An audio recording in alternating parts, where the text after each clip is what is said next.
Hello. Welcome to the Fantasy Footy Pod. Thanks for joining us today on this wonderful, lovely Sunday afternoon that we're recording today. My name's Adam Tinning. I'm joined here by Mr. Lee McAvoy. Yeah, nice not having any Liverpool fans in the room. Well, how would the listeners know? I haven't introduced anybody yet. Well, Ross is not here. Ross is not here, listeners. if you tuned in for Michael Ross, you were disappointed. There's going to be 0 people disappointed. Chris McManus would be well happy.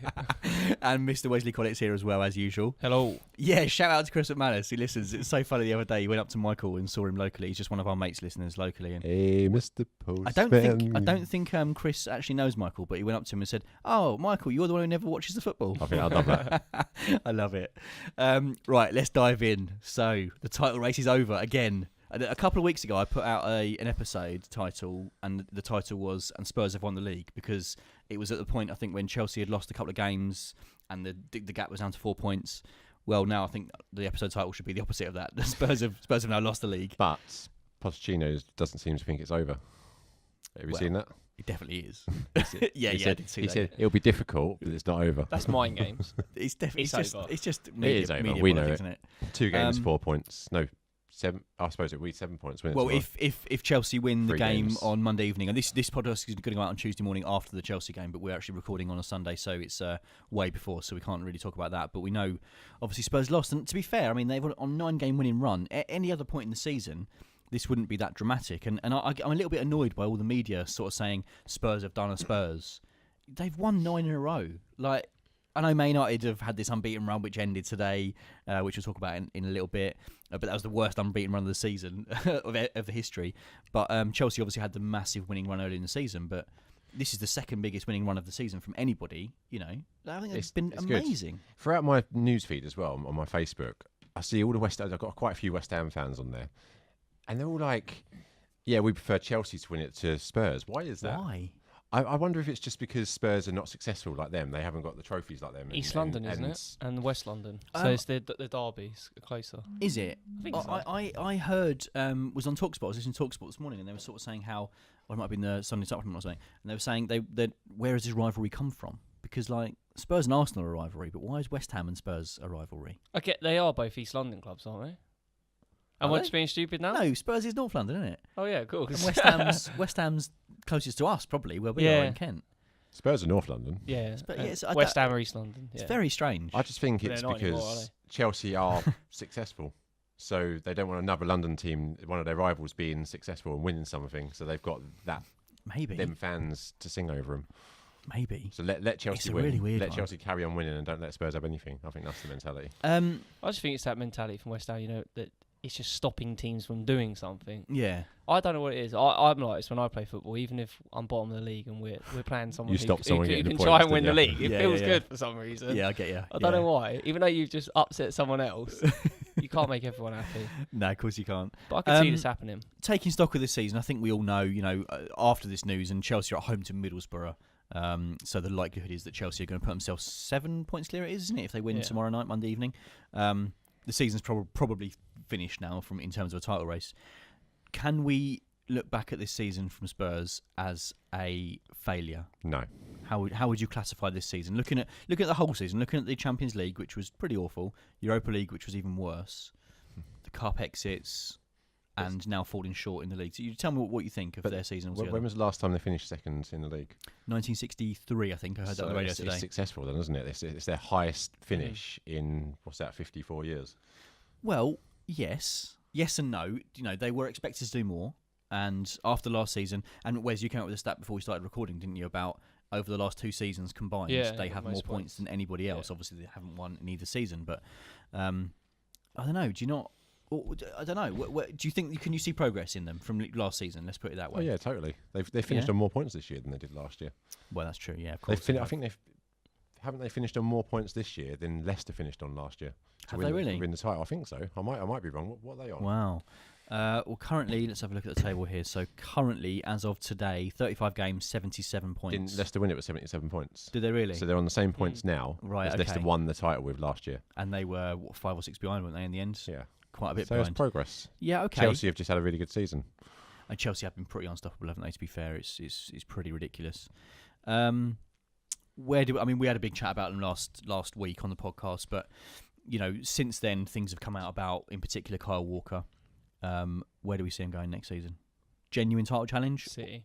Can they? No, but I'm saying with the other players from Spurs, can they keep the team together? Yeah, of course. I can't see many players leaving. No. Sorry, what's the Walker thing? I think I must have missed that. So, well, he's kind of been left out of the squad a little bit. He's been he's like Trippier seems to be the first choice right back now, and it's there's strong links to Man City, and he seems to be the one that's broken ranks, I suppose you could say, and he's demanding more money. The Spurs are notoriously tight with their money, their pay structure.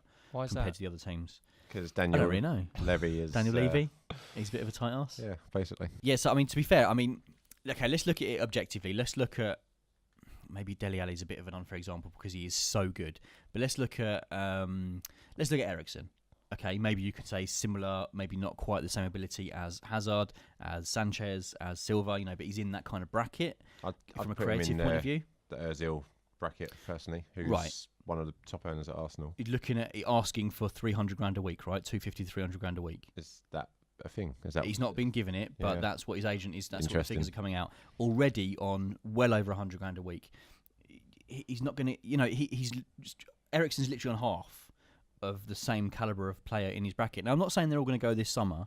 That would be a mass exodus. It would be unsustainable. But at some point, things are going to break. And I hate to be cynical the way that Rossi is, but he made a good point a couple of weeks ago where he says that the players don't have that much loyalty to the club. There's very few that do. They care about the money. How far can Spurs take this before they have to either say, we're going to pay you 200 grand a week because Dele Alli deserves that and Harry Kane deserves that, comparatively to the league, or we're going to sell them and buy new players. And if they continually remain a Champions League club, they will pay that wage bill. Yeah, because the club will get bigger and the club will be able to pay that kind of exposure. Exactly that. And if they want to stay there, then they have to pay the wages, don't they? And they have to win stuff. Well, that's key, isn't it? So you'll see that some of the players there who think they're key players will get replaced with some of the best players in the world if they think they're going to be in Champions League every year. They could literally pinch the best players from Holland and from France, couldn't they? Now they can start getting those players in. But that's the point, So I couldn't name anyone from those countries, but they have been linked with players like Zaha and Barkley, right? They're going to be coming in on 100 grand. Yeah, they're going to be the highest earners in the squad already, ahead of players like Eriksen and Ali and Kane, who have been doing the business for 2 years now. Yeah, but they will get new contracts. Well, I think they need to. And that's the point I'm trying to make. It seems like an unsustainable model. If they're going to try and chase these big names, then they're going to have to pay everybody else a lot more money. Yeah, a lot of the younger players sign a lot shorter contracts now, don't they? Because simply that reason. I mean, when we were younger, it was more a 5-year contract was kind of the norm. Standard, yeah. It's now 4 with the option of an extra year. Yeah. I think Spurs, the difficulty is they're still not seen as a top club. They're still not seen as a top floor club. Until they get that, they're not going to get that exposure of having these great players come to them. But as it stands, they have actually got a great team. They've got a team that, if they stick together, could win the league. They'll still be 10-1 to win the league next year, won't they? They won't be a favourite. Because I know we said it in the last pod, Chelsea will lose players, in my opinion. Do you reckon?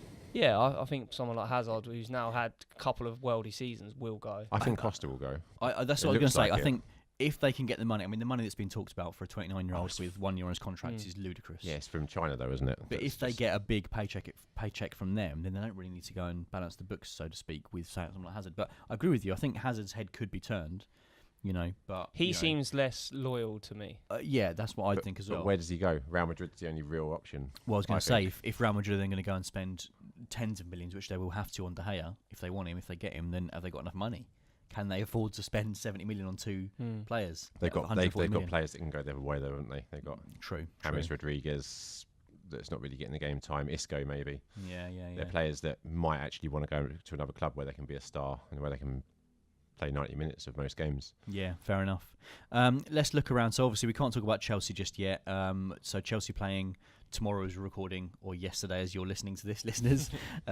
If they win that game, Middlesbrough down, which I think we know is going to happen. Let's just have, before we get on to some of the other games, Man City, Man United in particular this weekend, I just want to talk about Hull and Swansea, the race for 17th. The most exciting race in the league at the moment by the looks of it. Can we believe, everybody, that Sunderland have won a game? Not just any game. They've ended a 41-game home winning unbeaten run by one of the best up-and-coming managers, I think we'd agree, that we've seen for a little while. And Defoe's first goal in a long time. Long time. Like Did we all 900 see his minutes goal? or something. Yeah, Well offside. It was offside. and It was you know, fumbled in. Even he didn't know. You see him when he was just looking at the Yeah. linesman. He was like, I love that. I can't believe this is. I can't believe they counted. It's brilliant. But sorry. No, go on. What you saying? Surprising thing, Hull losing. That was well against cards for me. At I think home so too. as well. At home as well, very surprising, yeah. And then Swansea later in the day winning at home, granted, but to a strong Everton team, you know. And the tides have turned. Just looking at the table here, Swansea are now 17th, a point ahead of Hull in 18th place. Swansea stoked up a lot of late pressure in that game as well. Oh, they did. They did. Everton were really sticking it on them. Looking at match of the day, I didn't watch the game, but watching the highlights, same. Everton were fantastic. Yeah, towards the end, I don't know how they didn't score. Looks like though from the first hour, Swansea did have the majority of play and did have the better play. Lorene's bailed them out lately. I know Michael Ross won't be happy to see that, but he scored was that 2 or 3 weeks on the trot now? Yeah, and I think I saw the stat come up on Match of the Day, said that it's his most productive season since I think 2012-13 when he was at Juve. He's going to keep him up. Yeah, he is. He's just he's going to get you 15 goals a season, isn't he? It's just he's not if he gets the service. He's nowhere near a worldie. But Swansea always do this, don't they? Was it Michu they had that? Yeah, Michu. Yeah, he disappeared. Well, he had a half season, true. didn't he? He scored like 13, 14 goals, and then it's a sad story, Michu. I think he's playing for like second or third division in Spain now. He smashed it in the dream team for me. He I wouldn't say he chased the money, but he had a one-off standout ridiculous season. So and then he gets offered a big contract. So why not? And ended up on loan at Fiorentina, I think, something like that. And he got a massive injury like in his first training session, and just basically it's ended his career near enough. Just looking at the run, I've got a graphic on the screen here. Obviously, listeners, you can't see this. YouTubers, we're on YouTube today. Check us out. Looking at the run in, Swansea and Hull. So let's forget Palace for a second and Middlesbrough. But Swansea have got. I don't think you do forget. Sorry, I don't think you do forget Palace in the race though, because if Hull beat them, well, next week, I suppose you don't forget them in terms of of into the I suppose looking at it on paper, Hull have got a more difficult final 2 games away to Palace. Who we'll talk about that in a minute. The game that they completely fumbled this weekend, but then home to Spurs on the last day. But then again, maybe Spurs ain't going to be up for it now. On paper, Swansea have got Sunderland and West Brom. West Brom on the beach and Sunderland are already down. So it looks like 6 points there to me, any which way you look at it for Sunderland Swansea. were already down against Hull, though. Exactly. That was the day they were relegated. Exactly. Like, pressure's off them. They haven't got to win, and they will now. Yeah. Do you remember last season when Jolie and Lescott got absolutely caned for the comments he made after they got relegated? He says, well, it's a bit of a weight off their mind or relief or whatever. And I think the media completely took it the wrong way. Obviously, what he meant was exactly what you just said, that now, okay, we knew we were going down for a while because we're terrible. Now we can just play a bit, rather than having that weight every week. He got absolutely killed for that comment. He got caned, didn't he? Absolutely caned. Just got caned. It's a complete must-win game for Hull as well. If Palace. If Hull, let's have a look at the next 2 games, right? The next game, sorry, for the 3 clubs. If Hull beat Palace and Swansea beat Sunderland, we're suddenly looking at a league table where Swansea will be on 38 points, the same as Palace, and Hull will be on 37 points. Though the goal difference is way in Palace's favour. Yeah, that's true. But, it's suddenly very precarious for Palace. And their final game after that is away to United, last game of the season. So, what do we think? Call it. Can't. How United play sometimes. Well, that's true. Especially at Old Trafford. That's a draw, isn't it? All day long. I don't know. I don't think you can call it. I like it when it exciting, gets though, like this, though. Yeah, I do, Because there's nothing better than the last day of the season when they do the split screen. They got the table as I well. mean, I hate it when it was United City and it panned to a Worst day ground. ever. I was talking about this the other day. Yeah. I know it's obviously was the most horrible day of my life. Yeah. But there's something about it. Worse than doing your cruciate ligament in your knee. Yeah, it was way worse. But it makes football exciting. I know what you mean, that Wes. last Yeah, day. I know what you mean. Yeah, I watched that in a packed out pub in Vietnam, and both screens were on at the same time. And obviously, I was in the minority cheering for United, as you are anywhere in the world as a United fan, except at Old Trafford, I reckon. Or But, London. Yeah, or London. Yeah, yeah. But it was even though it was like I was distraught, it was still like exciting. Like I can't believe I watched that. All right, let's move away from relegation for a bit. Shall we talk about Man City? Man City, what a performance that was. What a goal from Company. It's because Company's back. It literally, I think that's exactly what it is, Wes, and I think that's what they banked on all season. They've missed a captain. He's a big captain, isn't he? And He he's is. such a great defender. Oh, amazing! He Otamendi rules it though. Otamendi looks brilliant whenever company's in the team. He scored, for God's sake, in this game, and it's the same sort of thing. I think Otamendi kind of is a little bit like the David Luiz, who looks really good when he's next to a really good defender. Didn't Company get an assist as well? No. Did he? Oh no. Didn't get one. Oh, in just a goal. But Just yeah, a goal. 5-0. He's only 1-0 at half time, and by all accounts, Pep said to his team, "If we don't score the next goal in this game, we will not win this game." So they scored 4. So, they scored 4 in the second half, yeah.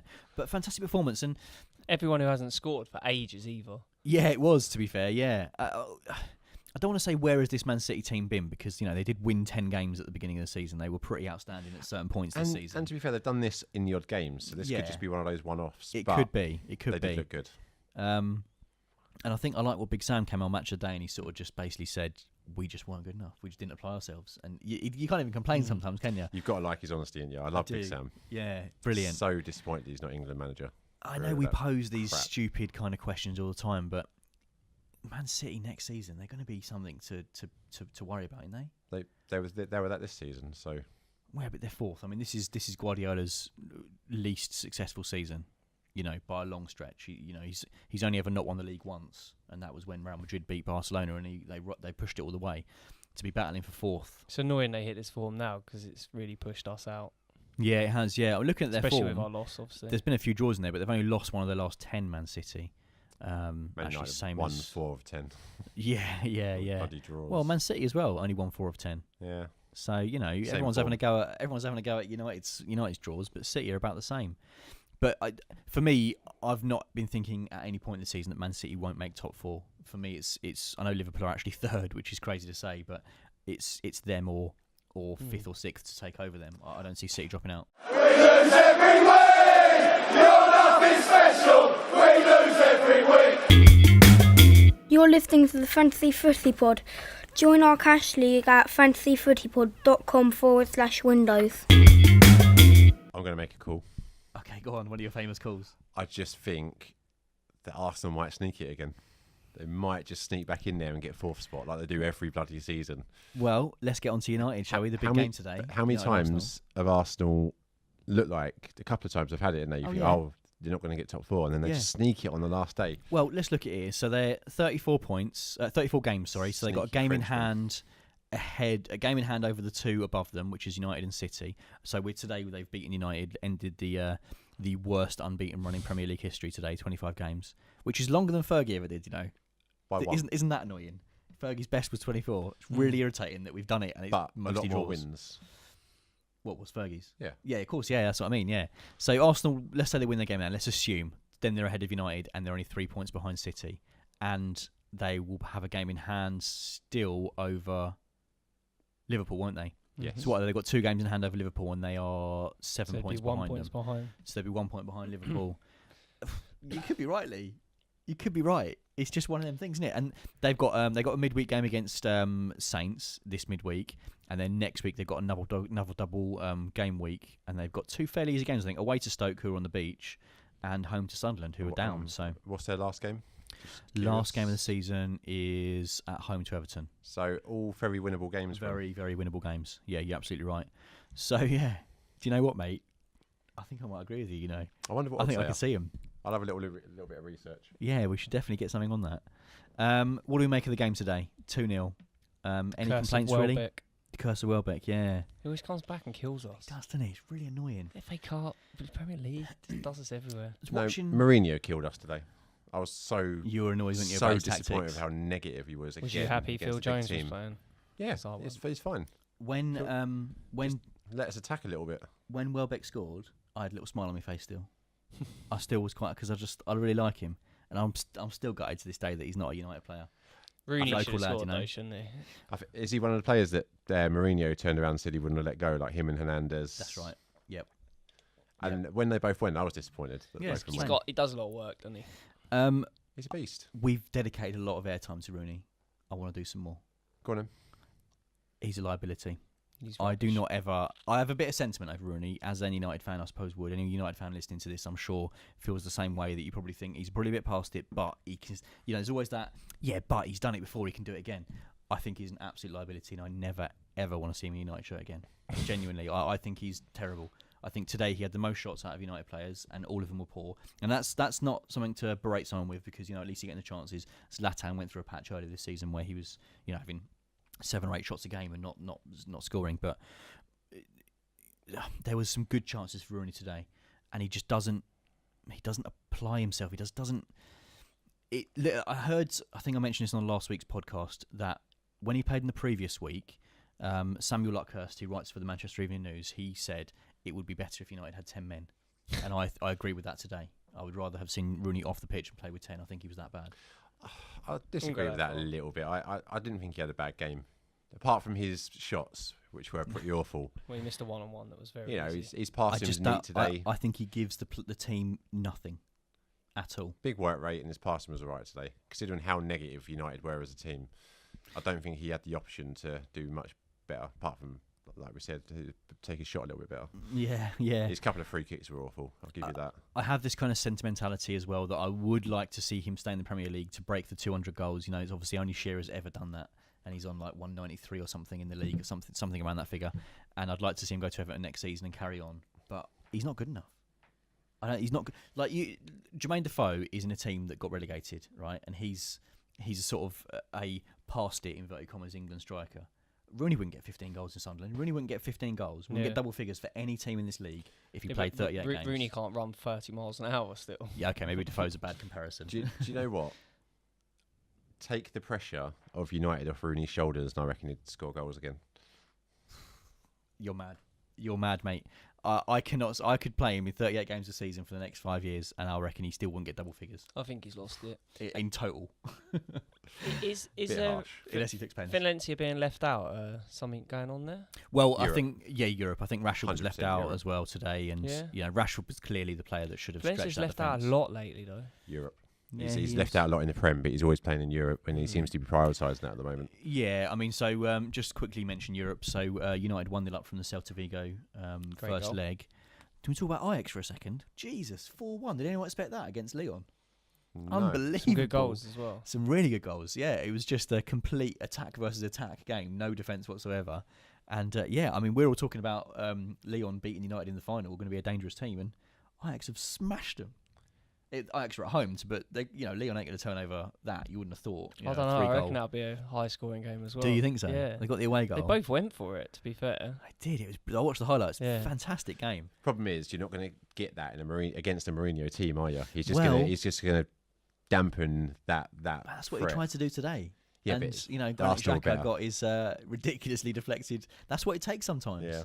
And it opened it up, and then complaints about Danny Welbeck's goal. It was just a good goal, and that's how it can go. And suddenly you're 2-0 bad down. defending. Yeah, players like Rashford and Pogba come back in. But I mean, there was a lot of luck in the first goal, no luck in the second. Arsenal just played well.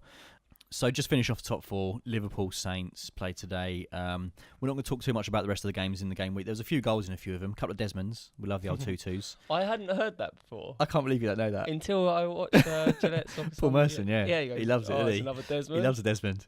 But Liverpool Saints, a.k.a. Saints v Saints, although it wasn't so much today because Lallana was on the bench. But we wouldn't normally highlight a 0-0 game, but I watched this and Michael can't stand Klopp. I kind of wish he was here, to be fair, because he hates him. And he put on our group chat today about how what did he say? He said he puts him in the bottom 5 managers in the league. Yeah.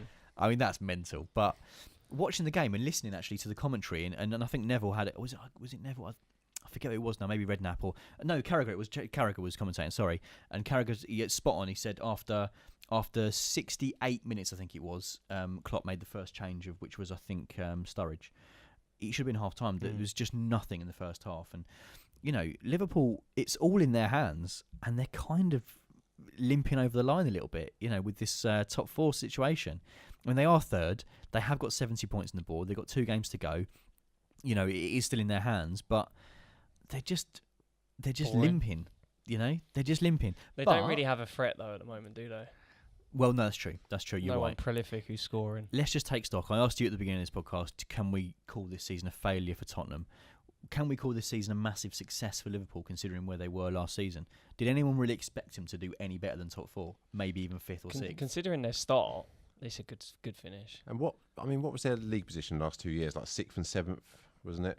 I'm just trying to think of the season they finished in top 4 with Suarez. That was a couple of years ago now, wasn't it? That must have been 3 That's seasons 3 years ago. ago. Yeah. So the last 2 would have been out of the top 4. They were like 6th and 7th, I think, if Yeah. memory serves. And so they're third. So, 20 wins, 10 draws, 6 losses. 6 losses out of 36 is pretty decent, really. They've done well up until the African Cup of Nations when Mane went, didn't they? 'Cause They did. Mane was well on form. And now he's injured again. He Yeah. wasn't there today. That's They right. really, I noticed that they don't have that. He creates so much goal for it. He does, yeah. He's amazing, yeah. Really good player. There's a lot of talk about how Coutinho's kind of their key player, but I think it's become apparent recently, isn't it? That Mane is just as important, if not more important. every Coutinho's time been he picking up plays. knocks as well. Yeah. He has, yeah. So he's struggling. Every time he plays, Mane does something. He's Yeah. so dangerous. He's quick. He's powerful. He's just good. Wins every ball. He does, yeah. He's got that old kind of that old Rooney thing, that old Tevez thing, where he just doesn't let up, but he's got more kind of athleticism about him, More speed as well. Yeah, fantastic player. So yeah, I mean, I know Michael's not a fan. Personally, I think Klopp's great. I think he's box office, but I think Liverpool's season's actually, even if they finish 5th, I still think that's a good season. I still think that's progress, and I think with a decent bit of investment, they played a midfielder at left back all season. They've done it with Mignolet in goal. Exactly, with a second-rate goalkeeper. I think they've had a really good season. And they're probably going to get a goal of the season. And I thought, Chan, Yeah. that was really good. To be Good fair, goal. wasn't it? That overhead kick last week, yeah. Oh, we recorded last Sunday, didn't we? So that game's happened since we Of last course, spoke. yeah. It was a great goal. Yeah, what a goal, Emre Can. I'm still having Andy I was Carroll. going to say that doesn't beat Carroll for I'm you, still, though. I'm still having Carroll. Power. Oh, the power in Carroll and the ponytail flick just as he kicked the ball. Oh, it's sensational. Check out our website, fantasyfootypod.com. Right, so just a quick word on the Championship then. So, Robert Williams. Can you believe it? Occasional Can't believe it. podcast, Fantasy Footy Squad pod member. What did I just say? Fantasy Footy Squad pod. I just said it all wrong. You know what I'm saying.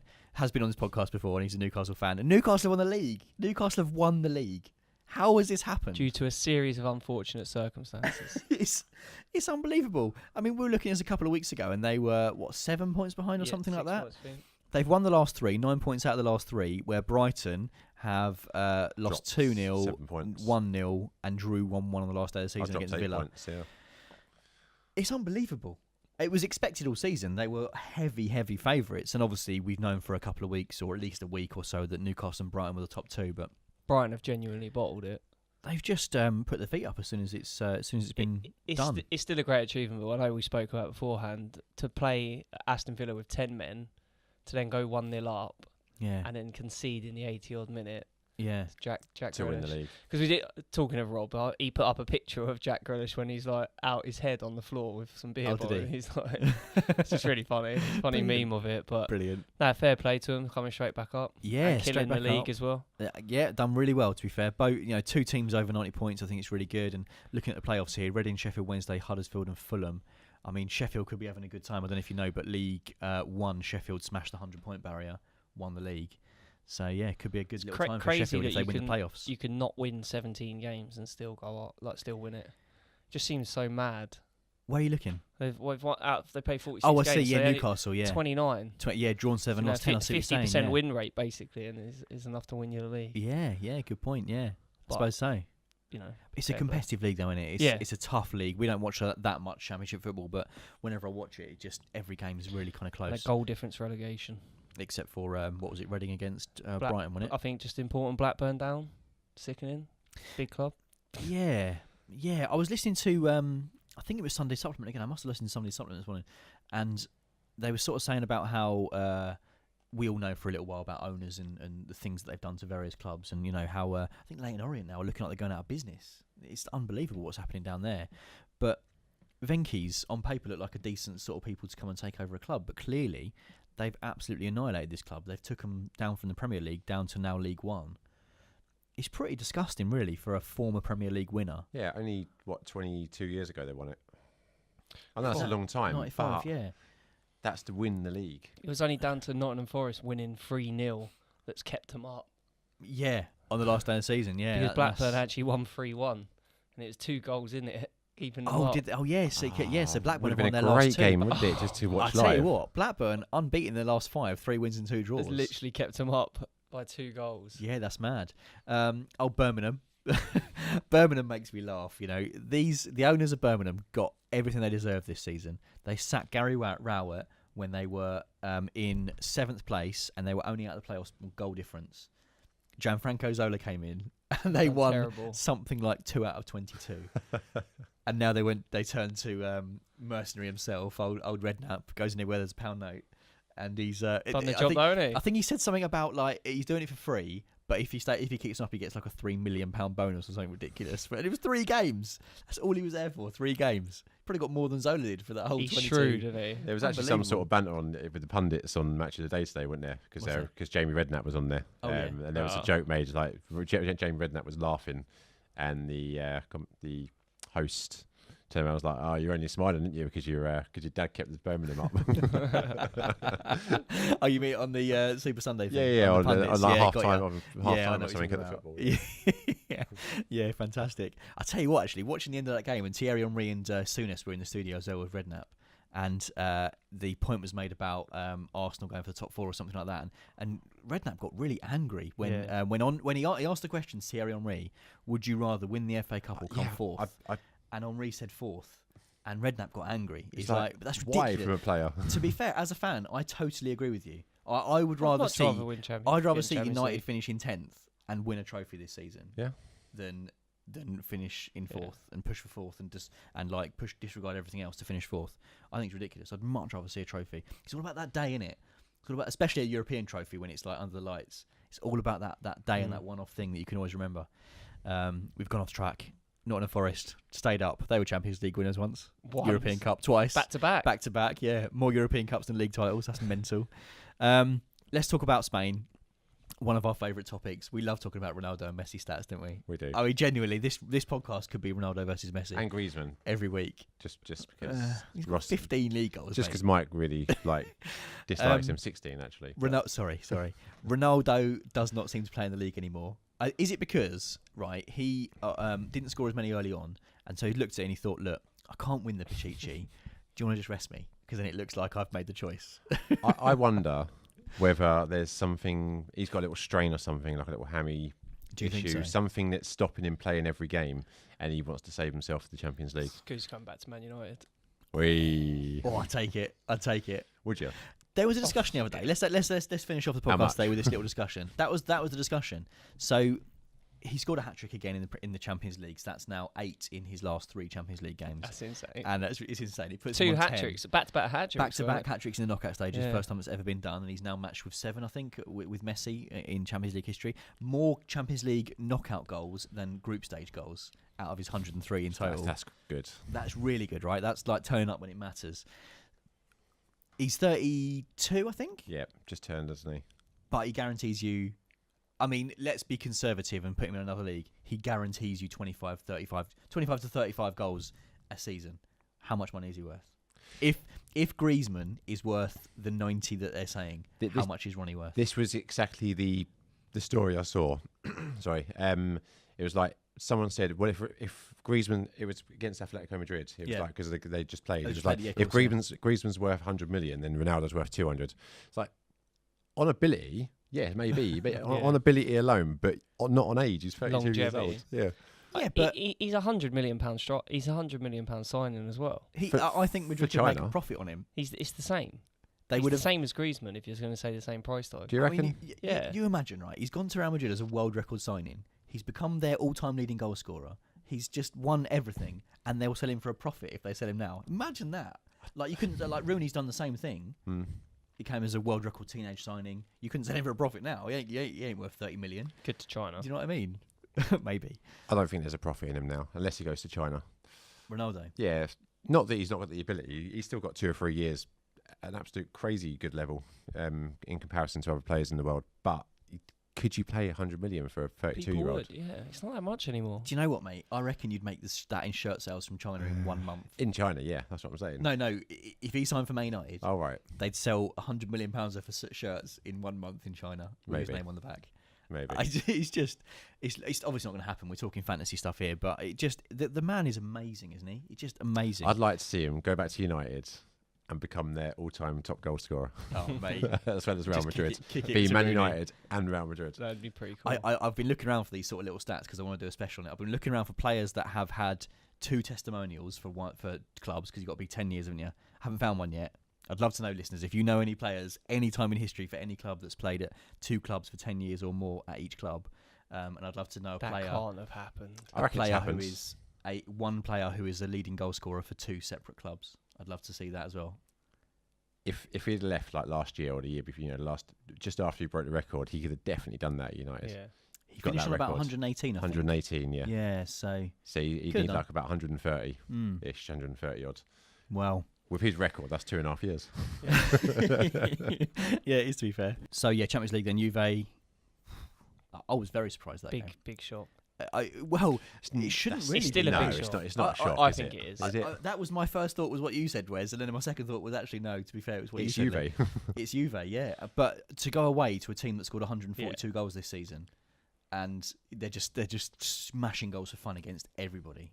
Nearly 100 in the league. I didn't watch the game, but what I read about it was actually it was quite an open game until the first goal, and then the second goal just killed them off. I wouldn't really say open. I think that I heard a quote this week, actually, which I think sums it up perfectly, is that Juventus make every chance into a half chance. That's how good they are at defending. So Monaco never had anything clear cut. Juventus restricted them, and they just got something in the way every time, or pushed you one step out wider than you wanted to be every time. They're just that good. They're that organised. Yeah, they're incredible. And just let's look at it on face value here. If they get to the final, they're against arguably a weaker attack than they played in the last round. If they play Real Madrid, assuming that Real Madrid go through 3-0 up, obviously, they played Barcelona in the last round.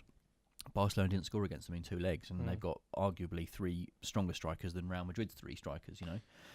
Who's to say? Yeah, they haven't got a Ronnie. How do Real Madrid beat Juventus? Ronnie. Do you think so? Really? Absolutely. I don't know. He finds a way, doesn't he? He loves that kind of stage, doesn't he? He does love it, but is he good enough to score? Okay, that's a stupid thing after what we just said a minute ago. He's just scored 8 goals in 3 games in the Champions League. But no one scores that against. I No, think of they've course shown how well organised they are. Like you say, Lee, they're very resilient. But so are Atletico Madrid. Just throwing it out there, they are True. a really well-drilled, organised defensive team. I didn't watch that game. I was shocked when I saw the score. I saw But the highlights the next in day. the past, Atletico in sort of quarters onwards have always had low results, and they're like one. They don't concede, do they? They just get their winner. I think even in the final, was it final they were in last year? Weren't it? Yeah, it took the last year and 2 years ago. Yeah, and both times obviously Real Madrid, and the first one they lost 4-1, but they were 1-1 and went into extra time. Which is a bit unfair. I think it was Ramos in the 89th minute scored the equaliser, and then they scored 3 more in injury time. It was Bale got the equaliser. Oh, that's right. Sorry, yeah, that's right. Yeah, from a header. Call it Champions League winners this year. Real Madrid. Yeah. Okay. Real Madrid. You really having that? Yeah. Well, I'm having Buffon to lift it in his. I'd like to see it. I don't think it will be his final game. I was about to say his final game. I think he'll play on till till a couple of more seasons. But I think because he's never won it. The last time Juve won it was '96, and he was he weren't in team then. So. I think a Champions League double for Ronaldo as well with Real Madrid will just put him in that best ever with Messi status, along with winning the Euros last year. Yeah, definitely. And the Champions League a couple of times recently. Yeah, maybe you're right. I'd like to see Buffon lift it, but I'd also like to say we watched a player that we all love from being United fans to break that sort of get that monkey off their back of no one's ever retained it in the Champions League era. So yeah, that'd be quite cool. I'd like Real Madrid to win it, but I think it's going to be Juve. There we go, listeners. There we go. Tweet us your thoughts. That'll do, I think, for now. Can I have a little wager with you? What do you want? A pint? If it's... I was thinking a tenner, If it's a Juventus Real Madrid final. I'm not a good gambler. I always get it wrong. You make me doubt myself. Now I had conviction when I said that a minute ago, but now you've put a bet into it. I'm doubting myself. I wouldn't worry. Lee's betting for him. You'll be fucking fine. All right. How about not for money? Let's do like like a challenge. What are you saying? Some sort of challenge? Yeah. We need to dream up a challenge. Wes can come up with it. Wes You've is got to great at sprint challenges. 100 metres if you lose. That's fine for me. That is no. I don't want to do that. That sounds awful. Oh, let's And end we this. film it and Can see we how need out to of breath end you this are. before more things get put on my plate here? Right. Thank you for joining us this week, listeners. Thank you as always. Don't forget you can leave us some ratings on the iTunes store, and you can get in touch as always on Fantasy Footy Pod. Oh, guys, we should mention it's literally game week 36 now out of 38. You need to get onto this fantasy league if you want to win 300 quid. I was looking at leagues the other day, right, and I've seen people that have got more points than the leader in our league. Just got to join. I think you're out. I think if you're not in now, you shouldn't be allowed. But Adam's being being kind. We're trying to get more people to know about our mate Rob Premier/Windows, who's been sponsoring us all season. So, for my money, the more the merrier. You know, at the end of the day, if someone comes in and overtakes, I think Lord Voldemort's is the team at the top of the minute. Cooper, whoever Tom then Cooper Lord is. Voldemort should have had a better season. That's all I'm saying. Okay. But, you know, he's favourite for now and he's got a bit of a lead. So if no one else comes in, then the money's his. But you've got 2 more game weeks, guys. Get yourself along to fantasyfootypod.com/windows and join up. Jizza from our pool team on a Thursday. He's joined up. I'm literally going to cost myself about 30 points this week. Go for all outsiders and hope they have an amazing week. Oh, yeah? Yeah. But you're so far ahead have of like us. 150 points. Yeah, I know. I can't be caught by you guys. Can't be caught from the You pod, can go from the pod for league. you can go for like the manager of the week thing. Yeah. Oh, yeah, We good should shout. go on that. Yeah. Nice. I like it. We'll report back next week about how that goes then, shall we? Thank you very much for listening. We'll catch you next week.